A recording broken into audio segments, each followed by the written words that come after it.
Hello dear students. Previous video में हमने exercise 7.5 को कंप्लीट कर लिया है और आज से अपन स्टार्ट करेंगे एक्सरसाइज 7.6। तो इस एक्सरसाइज में जाने से पहले हम इस एक्सरसाइज का एक इंट्रोडक्शन देखेंगे कि एक्सरसाइज में किस तरह के क्वेश्चंस आएंगे और आप उसको कैसे सॉल्व करोगे।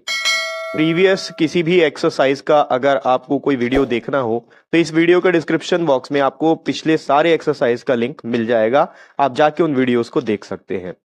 तो देखिए एक्सरसाइज 7.6 में जो है आपको करना है एडिशन और सब्ट्रैक्शन फ्रैक्शंस का ही। अब एडिशन और सब्ट्रैक्शन जो है वो हमने प्रीवियस एक्सरसाइज में भी किया है। एक्सरसाइज 7.5 जो था वहां पर भी आपने फ्रैक्शनल नंबर का एडिशन और सब्ट्रैक्शन किया हुआ है, पर प्रीवियस एक्सरसाइज में एक्सरसाइज 7.5 में जो आपने फ्रैक्शनल नंबर का एडिशन या सब्ट्रैक्शन किया है वहां पर केवल आपके पास लाइक टर्म्स होते थे, यानी कि उनका डिनोमिनेटर सेम होता था। एक्सरसाइज 7.6 में आपको ऐसे क्वेश्चंस मिलेंगे, ऐसे फ्रैक्शनल नंबर मिलेंगे जिनका डिनोमिनेटर सेम नहीं होगा। तो इन नंबर्स का एडिशन या सब्ट्रैक्शन कैसे करना है वो आपको मैं इस वीडियो में बताने वाला हूं। तो ध्यान से देखिए, आपके पास ये दो मैंने एग्जाम्पल लिए हुए, एग्जाम्पल टेक्स्ट बुक से ही लिया हुआ है। पहला दिया हुआ है 3/4 प्लस 5/6। अब आप यहां पर देखेंगे तो दोनों का जो डिनोमिनेटर है वो अलग अलग है और दोनों का न्यूमरेटर भी अलग अलग है। इस कंडीशन में जब इनका एडिशन करना हो या फिर सब्ट्रैक्शन करना हो तो दोनों का मेथड सेम है। आपको इनके डिनोमिनेटर का पहले एलसीएम लेना होगा। एलसीएम क्यों लेते हैं? ताकि दोनों का जो डिनोमिनेटर है वो सेम हो जाए। अब एलसीएम लेने से सेम कैसे होगा, चलिए देखते हैं। यहां पर इसका डिनोमिनेटर है 4 और इसका डिनोमिनेटर है 6। तो मैं पहले दोनों का एलसीएम ले लेता हूं।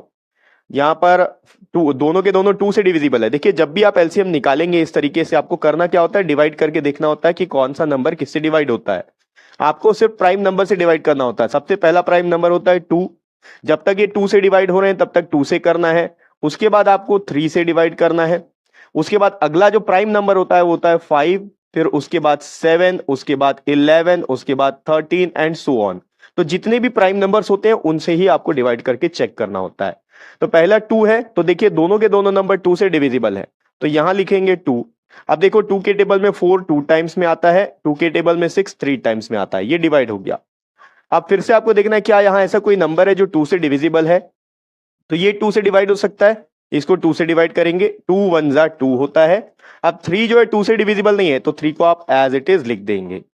अब इसके बाद यहां कोई भी ऐसा नंबर नहीं है जो 2 से डिवाइड हो जाए, तो 2 के बाद जो अगला प्राइम नंबर है वो है 3।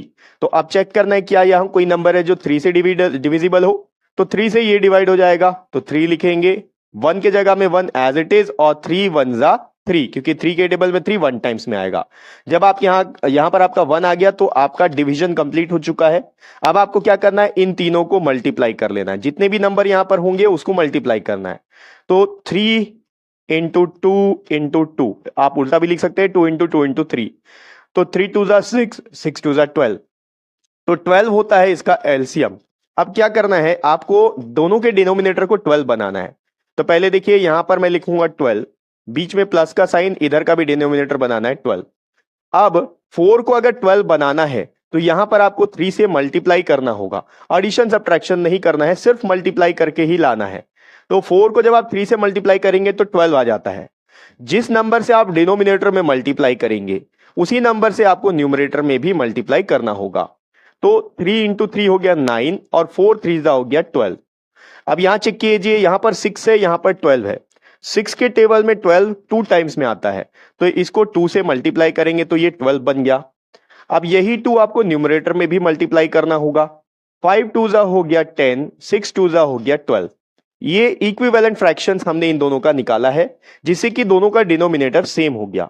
अब ये दोनों डिनोमिनेटर सेम हो चुके हैं तो आप एडिशन आराम से कर सकते हैं। एडिशन का तरीका ये है कि जब दोनों का डिनोमिनेटर सेम हो तो आप डिनोमिनेटर एक ही बार लिखते हैं और इसका न्यूमरेटर एक बार लिखेंगे 9 प्लस इसका डिनोमिनेटर लिखेंगे 10। तो 9 प्लस 10 हो गया 19 डिवाइडेड बाई 12। अब जब आंसर आ जाता है तो आपको ये चेक कर लेना है क्या ये सिंपलेस्ट फॉर्म में है, यानी कि क्या फर्दर इससे ये किसी सेम टेबल से डिवाइड हो सकता है या नहीं। तो यहां पर देख लीजिए कि 19 जो है प्राइम नंबर है, वो अपने अलावा किसी और टेबल से डिविजिबल नहीं है। और 12 जो है वो 2 से डिवाइड हो सकता है, 3 से भी हो सकता है, 4 से भी हो सकता है, 6 से भी हो सकता है, लेकिन न्यूमरेटर नहीं हो सकता। तो इसका मतलब क्या है, ये एक सिंपलेस्ट फॉर्म है, दोनों किसी सेम टेबल में नहीं आते हैं, तो ये इसका आंसर होगा। इसी तरह से आप यहां सब्ट्रैक्शन भी कर सकते हैं। अगर यहां पर माइनस होता तो ये तो प्रोसेस सेम होता, आप पहले एलसीएम निकाल लेते, फिर डिनोमिनेटर को आप सिमिलर करते, उसी नंबर से न्यूमरेटर में भी मल्टीप्लाई कर लेते, बस यहां पर 9 के बाद में प्लस की जगह माइनस आ जाता और फिर आप उसको सॉल्व कर लेते। ठीक, अब इसी तरह से एक और क्वेश्चन आता है मिक्स्ड फ्रैक्शन का। तो मिक्स्ड फ्रैक्शन को इंप्रॉपर फ्रैक्शन में कन्वर्ट करना हमने पहले ही एक्सरसाइजेस में सीख लिया है, एक्सरसाइज 7.2 और 3 में।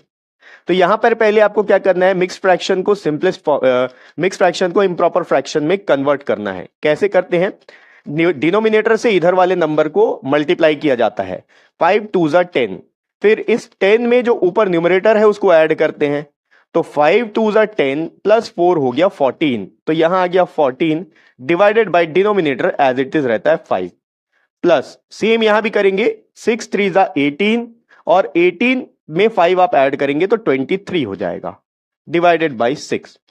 अब ये इंप्रॉपर फ्रैक्शन में आ चुके हैं। अब यहां पर अगर आप देखोगे तो डिनोमिनेटर सेम नहीं है, तो आपको फिर से यहां पर एलसीएम लेना होगा, किसका, 5 और 6 का।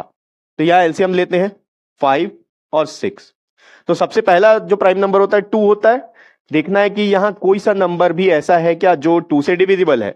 तो 5 भले 2 के टेबल में ना आता हो लेकिन 6 आता है, तो 2 से करेंगे पहले, यहां लिखा जाएगा 5 एज इट इज, क्योंकि 5 2 के टेबल में नहीं आता है, और 6 जो है 2 के टेबल में 3 टाइम्स में आता है। फिर से आपको चेक करना है क्या यहां ऐसा कोई नंबर है जो 2 से डिविजिबल हो, तो कोई भी ऐसा नंबर नहीं है जो 2 से डिवाइड हो सके। 2 के बाद अगला प्राइम नंबर 3 है, तो देखिए यहां पर जो 3 है ये 3 से डिविजिबल है, तो आपको 3 से डिवाइड करना है। अब 5 तो 3 के टेबल में नहीं आएगा, तो एज इट इज लिख लो, 3 के टेबल में 3 1 टाइम्स में आ गया। अब आगे यहां ऐसा कोई नंबर नहीं है जो 3 से डिविजिबल हो, तो 3 के बाद अगला प्राइम नंबर है अपने पास 5, तो यहां पर देखिए क्या कोई नंबर 5 से डिविजिबल है, तो ये जो 5 है 5 से डिवाइड हो जाएगा, तो 5 से डिवाइड करते हैं, 5 1 5 और ये 1 एज इट इज। जब आपका यहां पर 1 आ जाए तो आपको डिवीजन कंप्लीट कर लेना है, इसके बाद आगे कोई डिवीजन नहीं करना है। अब इन तीनों को आपको मल्टीप्लाई कर लेना है, तो 2 इंटू 3 इंटू 5, 2 3 6 6 5 30, इनका एलसीएम आ गया 30। अब आपको इन दोनों के डिनोमिनेटर को 30 बनाना है, तो मैं यहां लिखता हूं, देखिए यहां पर बनाना है 30 और यहां पर भी बनाना है 30।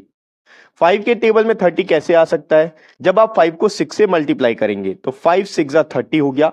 इसी नंबर से आपको न्यूमरेटर में भी मल्टीप्लाई करना है, तो 14 इंटू 6 आपको निकालना पड़ेगा, 14 इंटू 6, 6 4 24, 6 1 6 प्लस 2 8, ये रफ वर्क है, तो ये आ गया 84। अब यहां 6 के टेबल में 30 जो है 5 टाइम्स में आता है, तो डिनोमिनेटर में हम 5 से मल्टीप्लाई करेंगे और उसी नंबर से न्यूमरेटर में भी मल्टीप्लाई कर देंगे, तो 23 इंटू 5, 5 3 15, 5 2 10 प्लस 1 11, ये हो गया 115।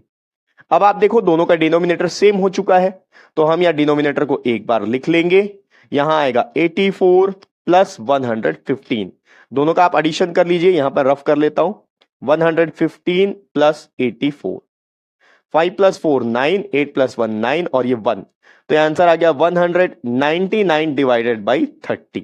अब आपको चेक कर लेना है क्या ये दोनों किसी सेम टेबल में आते हैं, किसी से डिवाइड हो सकते हैं। तो देखिए 9 प्लस 9 18 प्लस 1 19 होता है, जो कि 3 से डिविजिबल नहीं है, और मुझे नहीं लगता कि किसी और टेबल से डिवाइड होगा। आप इसको फर्दर चेक कर सकते हो, या फिर अगर आप यहां पर भी आंसर छोड़ देंगे तो आंसर आपका गलत नहीं होता है। ठीक है, तो इस तरीके से आपको अनलाइक फ्रैक्शंस का एडिशन और सब्ट्रैक्शन करना है। अनलाइक फ्रैक्शंस किसे बोलते हैं, जिनका डिनोमिनेटर सेम नहीं होता है। ठीक है, तो इस तरह से आपको इन नंबर्स का एडिशन और सब्ट्रैक्शन करना होता है। अगर आपको मिक्स फ्रैक्शन में दिया हुआ है तो आपको पहले उसको प्रॉपर या इम्प्रॉपर फ्रैक्शन में कन्वर्ट करना होता है, उसके बाद में फिर यहां पर आप उसको सॉल्व कर सकते हो। एलसीएम लेना आपको बहुत ही आसान तरीके से मैंने बताया है, बड़े नंबर्स का भी आप इसी तरीके से एलसीएम ले सकते हैं। ठीक, तो ये था इंट्रोडक्शन पार्ट एक्सरसाइज 7.6 का। इन सारे पॉइंट्स को आपको यहां पर ध्यान में रखना है। इन सभी पॉइंट्स को ध्यान में रखते हुए नेक्स्ट वीडियो से अपन एक्सरसाइज 7.6 के क्वेश्चंस को लेना स्टार्ट करेंगे, और नेक्स्ट वीडियो का लिंक आपको इसी वीडियो के डिस्क्रिप्शन बॉक्स में मिल जाएगा।